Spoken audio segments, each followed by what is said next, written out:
kara nav. Mēs par karu zinām tikai no vecmāmiņu stāstījumiem par to, ka bija jāiet slēpties mežā. Agresija tas ir dažādi, dažādi tie līmeņi vienkārši, bet es vienalga, tu vienkārši patiesībā uzbrūc otram cilvēkam, vai ne? Vienā gadījumā tu viņu varbūt apmētā vai piekauj, otrā gadījumā tu vienkārši nospied kaut kādu ieroču gaili, kas ir varbūt pat vēl vienkāršāk. Principā viņš tur kaut kāds 100 metrus tālāk nogāžās vienkārši, un tu pat viņu neredzi, bet tu vienkārši zini, ka viņš ir kaut kāds sliktais, vai ne? Un tu esi tā definējis, ka viņš ir no tās puses, līdz ar to viņš ir sliktāks cilvēks par tevi kaut kādu iemeslu pēc, vai ne? Konflikti ir, es domāju, virzītājs spēks ļoti nozīmīgs sabiedrībā un arī katrā mūsu personībā. Tas muļķiks, tu tikai nedirši. Tā bija Zandus. Nebija, tu man nevienā. Es nedomāju, ka cilvēkam ir visa sava enerģija jāveltī tikai un vienīgi tam, lai cīnītos un eksistētu iekš konflikta, jo tie konflikti ir vienkārši neizbēgami.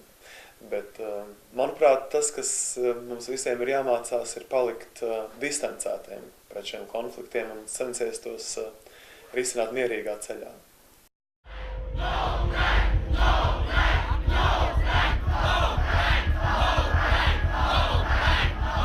Pirmsāk taisīt, tāpēc, ka vienkārši es pazinu Māru Santu diezgan sen, un es zināju to viņa izslēgšanu no baznīcas ārā, un visu, teiksim, tās visas epizodes.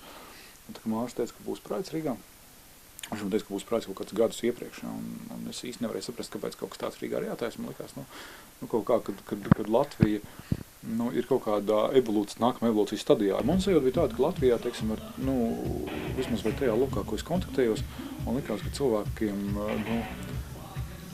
ka cilvēki kaut kādā ļoti normāli to uztver.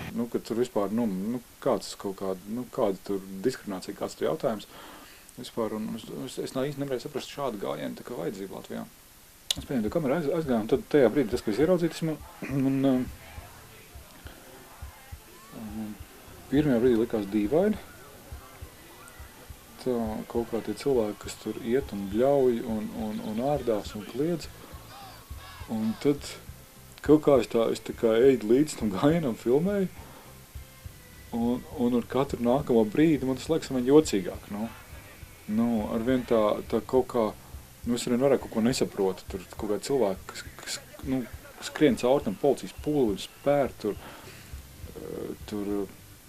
esmu tāds cilvēki, ko es arī zināju, ko es tā tagad, vai piemēram, Miķels Baštiks, kurš ir dizainers, vai ne, un ļoti sakarīgs cilvēks, esmu kādreiz lasījis lekcijas, pie Andreja Granta vieslekcijas, un tad viņš tur klausies par fotogrāfiju, viņš atkal ļoti inteliģenti tādu jaunieti, un viņš tur kliedz, un tas abrīnojami, teiksim, tāds lamu vārdu piecstāvīgai, tur tādu, kas, vēl priekš baptista, es domāju, es zināju, viņi rādz kā piedarīt, es domāju, klausies, šis ir kaut kā tā, un visi tie cilvēki, un ļoti daudz pazīst, ko es redzēju, kas vienkārši tur kliedz, bļāva, un kaut ko ārdījās. Tur ir kā paziņas, kas iet gājienā, un es domāju, kaut kāds tāds, ka tu vienkārši, nesaproti, bet, es kaut kāds 2 stundas materiālu safilmēju, tur visi tie cilvēki, tās rupības, tas vājprāts, un tas pilnais domu laukums, un cik tur bija, ko ir policijas versija, kaut 8 līdz 10 000 cilvēku, tik daudz cilvēku nav bijis Vecrīgā kopš barikādēm, tā ja mēs ņemam. Un tad es domāju, kā šis jautājums, kas viņā ir tāds, ka viņš spēj sapulcināt tādu skaitu, teiksim, cilvēku, tādas kaislības uzsist. Un tajā brīdī es sapratu, ka es neko acīm redzam nesapratu par šo sabiedrību. Es tādā montāžā skatījos tos kadrus un tās pārgrieztās sejas un tos argumentus, un tad tur atkal tos dažus piedzāšos prāta dalībniekus, kas tur rāda tur rupjus žestus vai maudas galvā kaut kādam sirmgalvim tur savus apakšbikses. Es kaut kā man tas viss likās, kas tur vispār tagad kaut kā, kas tur notiek vienkārši.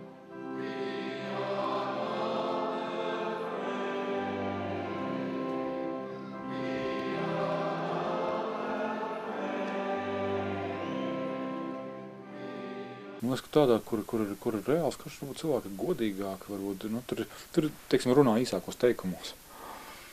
Viss ir tāds koncentrētāks, īsāks, jo nav laika, vai ne?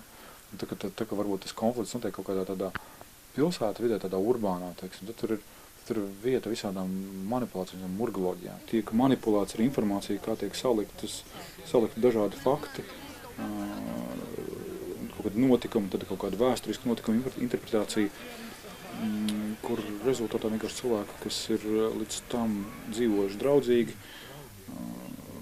tā kā sāk viens otrs slepkavot.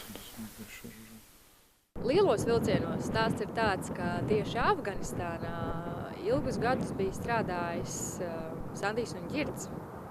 Aizpagājušo gadu laikam tā sanāk, mēs ar Ģirdu aizbraucām uz Kunāru, kas vairs nav vieta, kur mūsējie karavīri strādā, bet toreiz bija vieta, kur neviens vēl nebija filmējis. Pēc tam, kad mēs tur nokļuvām, tad mēs skatījāmies, redzējām, kas tur notiek, vācām stāstus, un pēc tam izrādījās, ka tas ir krietni lielāks stāsts nekā vienkārši 2 minūšu sižets ziņu pārraidē.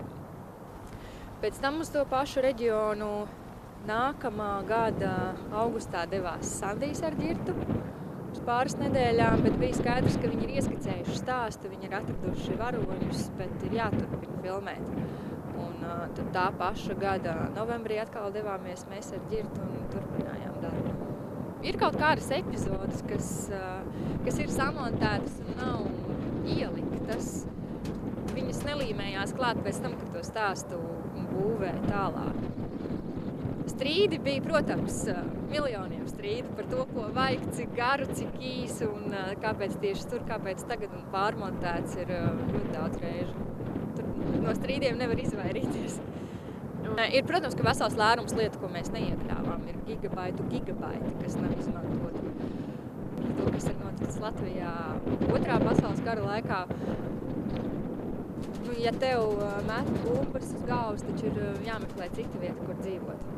Aizbraucot uz turieni, es sapratu, ka cilvēks pierod pie visa. Par laimi jau nekad nevar iedomāties, cik tas ir grūti, ka tev ir jāizvēlas vai palikt savā dzimtajā vietā, tur, kur tu esi iekopis un iemīļojis mājas, apmaiņā pret to, ka tu vari dzīvot mierā. Es nezinu, kā ir pašam ievainotam, bet es taču zinu, ka tā, kad tavs džeks ievainots, te pa ko panervozēt. Ir karš, ir viena fronte, otra fronte savukārt. Šeit mēģina izšķetināt tagad latviešu, krievu, atkal kaut kādas sācinātās attiecības, vai tuliņ būs vasarā praids, atkal sāksies jaunie kašķi. Ir vienkāršāk ziņot par sportu un karu, tāpēc, ka ir uzvarētājs un zaudētājs arī vai vēl. Piemēram, filmā 3000 km līdz apsolītajai zemē. Šīs konflikts pamatā ir vienas etniski kulturālas grupas, proti, teiksim, tradicionālo ebreju vai jūdu.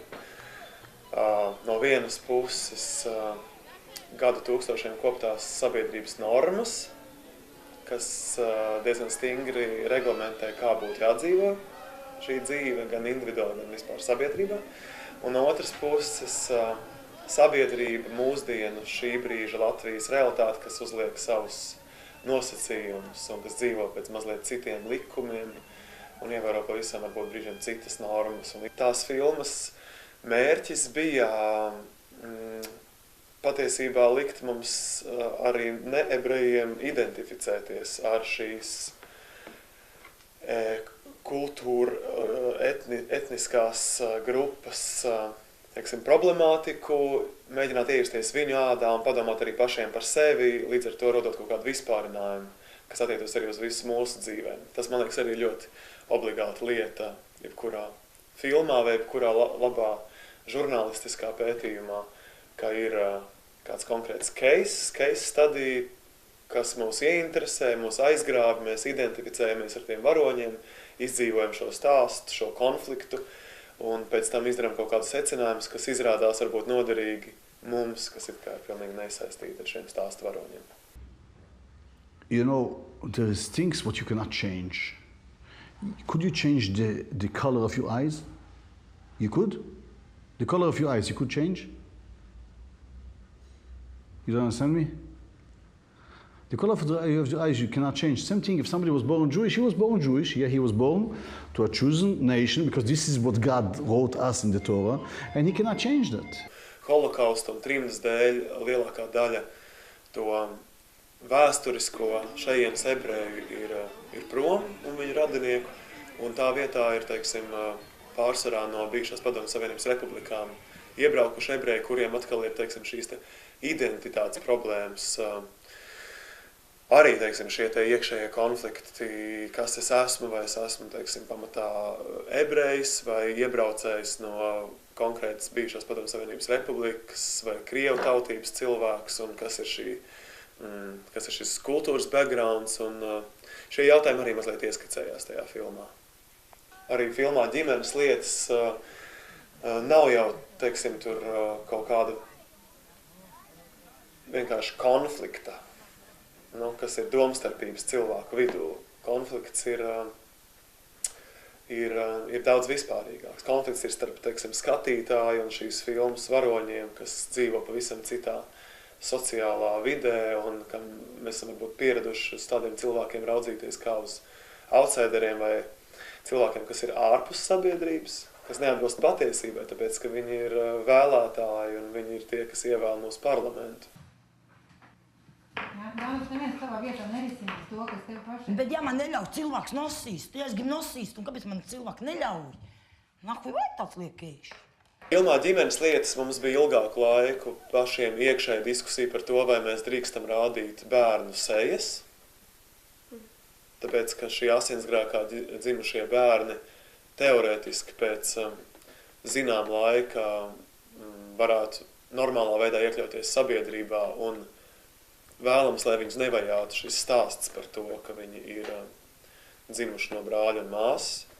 Bet beigās nonācām līdz slēdzienam tomēr, ka viņu sejas ir jārāda divu iemeslu dēļ. Vienu iemeslu dēļ, tāpēc, ka filma un, teiksim, tīri šī filmas vērtība, līdzpārdzīvojums, identificēšanās, uzticoties skatītājiem, ka skatītājs nav vērsts uz filmas varoņu noriešanu vai nonievāšanu. Katrā ziņā noteikti skatos uz kaut kādiem citu sociālo grupu pārstāvjiem, pilnīgi citām acīm, noteikti tagad daudz empātiskāk nekā pirms tam.